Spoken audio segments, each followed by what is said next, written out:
Guys, thanks for joining us on our next episode of the Madison Mountain View.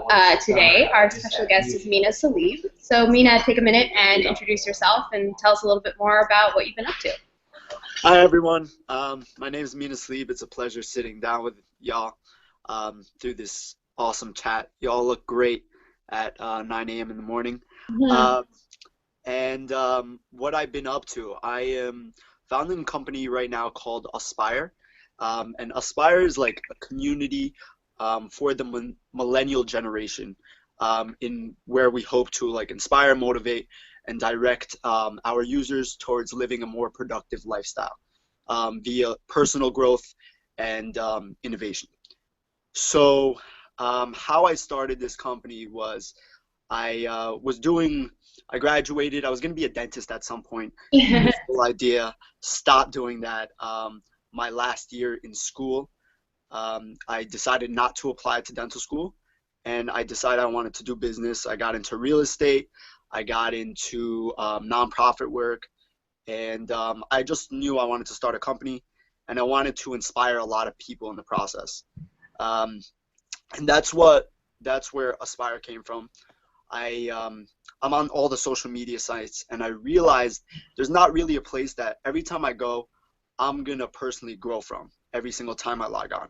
There's a lot of like nonsense. There's a lot of, there's just a lot of fluff on the internet, and there's just not a lot of substance. So I wanted to build a community of substance that, every time our users go on, they're gonna personally grow from that community. So I figured out that productivity would be the best niche, because productivity requires action. To be a productive person, you need to like take action in your life, and that's what I'm inspired by. So yeah, that's a little bit about my background and Aspire. Yeah, That's really cool.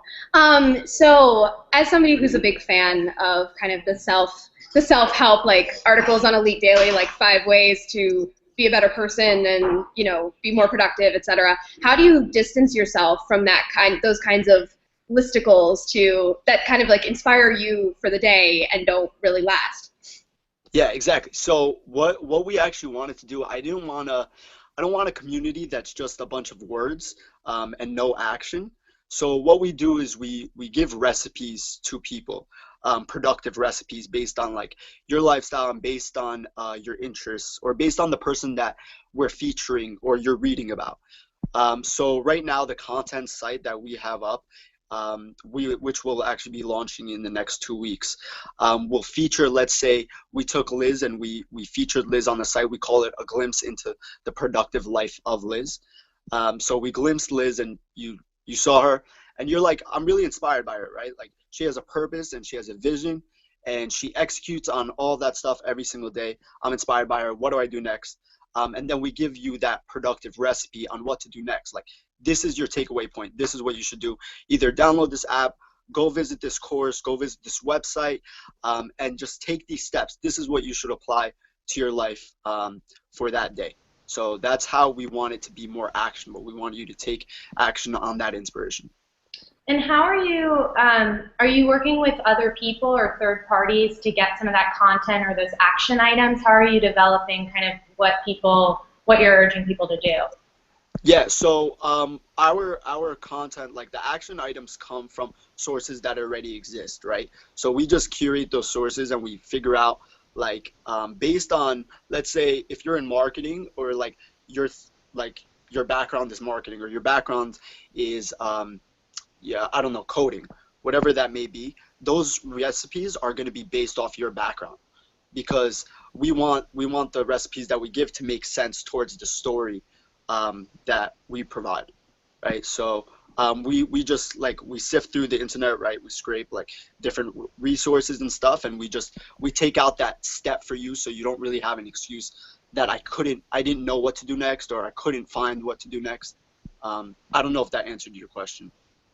No, that makes sense. Yeah.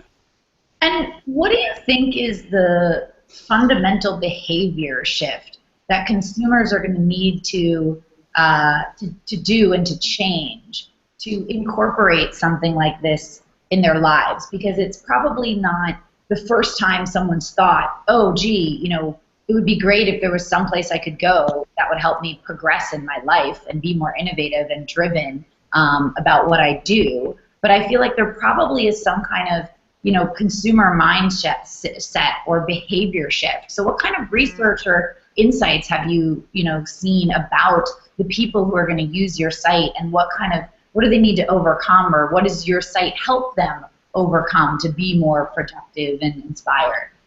Well, what we found is, especially in millennials, even like a lot of younger millennials, what we found is they want to like put on display the good works that they are doing, but they also don't want to look like they're just bragging or showing off.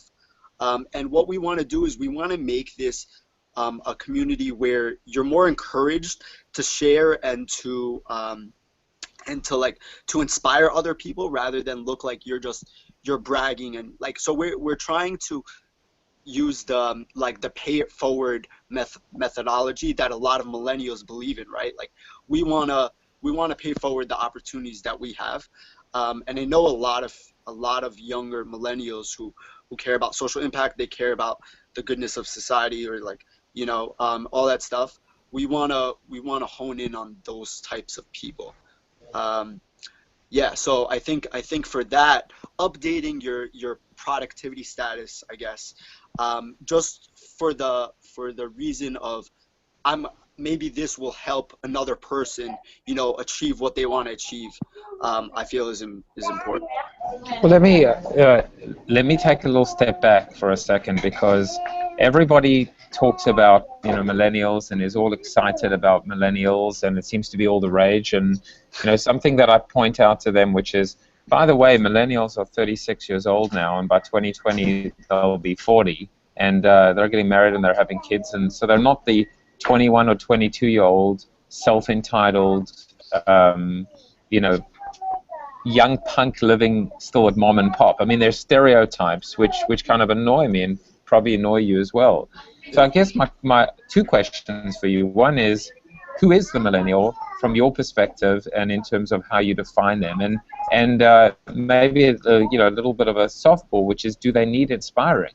Are they inspired already? Are they skeptical? Are they disenfranchised? What's the opportunity here in terms of inspiring them and empowering them to kind of get to a better place, if you will? Yeah, so that was an awesome question. I think for us, what we've realized is millennials are not like, I don't categorize millennials based on their age, even though that's kind of how you should categorize a generation. But I really believe like millennials is like a mindset, right? Like being a millennial or being a generation, I think it's Y, is a mindset, and we share a lot of the same things in common. So let's say if you're 40 years old, but you care about social impact, you care about change and developing the world for the greater good, and you care about branding yourself and all these things that millennials do care about, I would consider you having millennial type themes, not taking your age into account.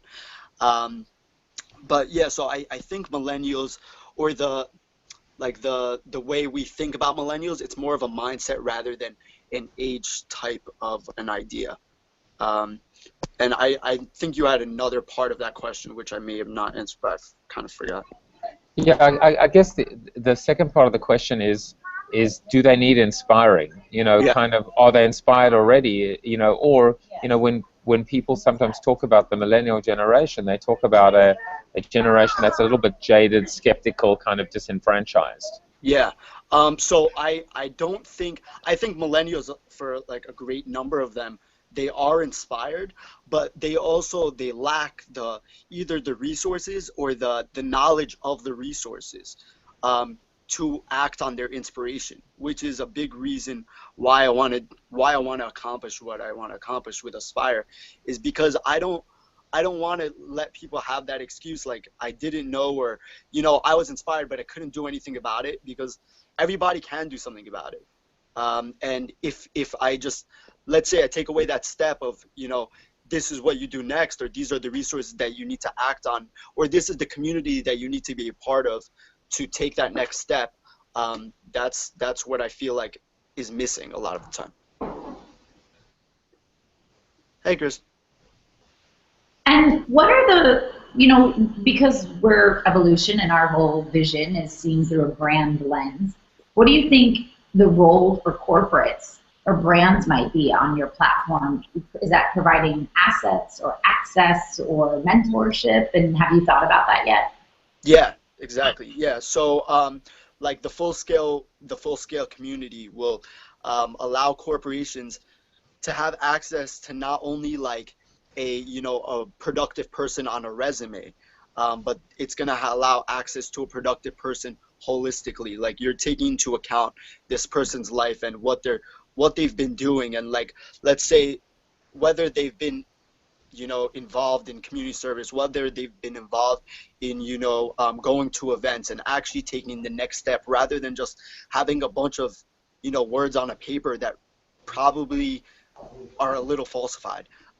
So it's like really seeing the actual person and the things that they're actually doing rather than what they say they're doing, and giving companies access to that kind of information, which helps not only the user because they can differentiate themselves, but also the companies because they cannot waste time on a person that says they're productive but they're really not. And what are your plans for monetization, or is this just your, good that you're giving back to the world? No, yeah. So monetization obviously comes when you have a big number of people on the site, but in the community. But I definitely think of monetization in the sense of charging for corporations to have corporate accounts with all these people that they can't reach, like the quote unquote millennial generation, which is hard to either advertise to, or it's hard to have them come work for your company rather than another company. So being able to interact with them on this platform, and charging for that interaction, and also we're testing monetization with speaking with influencers that may not have all the time. Like I know Clarity charges for things like talking to influencers for, so like ideas like that, which is how we would monetize direct advertising, targeted ads and stuff like that. And so do you guys have any competitors? That's actually a great question, and I think one of the things that I really like about my project is because we want you to just develop, right, whatever that takes. Anybody's actually a partner and a collaboration partner rather than a competitor, right? Like at the end of the goal, our mission is for you to be the most productive you can be, to use that to ultimately change yourself, your community, and the world, which is the ultimate goal. So whatever form that's in, whether it's like you're using like a Fitbit, or you're using this blog that should be a competitor but it's not, because it just helps you in your personal growth. That's why I don't think we have any competitors. We just have a lot of partners, like Very millions. optimistic. If using your site helps me use your site, and then I leave and I view the world where I don't believe I have any competitors, only partners, then I'm sold. I'm ready to sign up an account. So I know we don't have too much time left, so why don't you just tell us kind of what's the big next thing for you guys? Or it looks like you're kind of in beta. Is there a big launch? What is the next 3 to 6 months hold for you guys, and what should everyone look out for? Awesome. So what we have right now is we have a splash site up at aspire.com, which kind of just outlays like what we're doing, the mission, and all that good stuff. We've been putting out a newsletter for the past 5 weeks, which highlight productive disruptors, giving you insight into, it's like a mini glimpse of what the full site feature would be like, giving you insight into like their purpose and their drive and their productivity hacks. And then in the next, let's say 2-3 weeks, we'll have a full site up, with content, with the recipes, so that we can actually start seeing people engage and see what's working, what's not working, and maybe like we're really up for like we want the site to be for whoever it needs to be for, right? Like we're not really set on like this is the age group and this is the demographic. We know that there's a need out there, and whoever needs that need, we're willing to fill it. So, Awesome. Awesome. Well, thank you so much, Mina, for joining us. This was really interesting. no problem. Thank you so much, guys, and it was a pleasure speaking to all of you. I hope I meet you all in person. Thanks so much, Nina. Good luck. Thanks, guys. Thank you.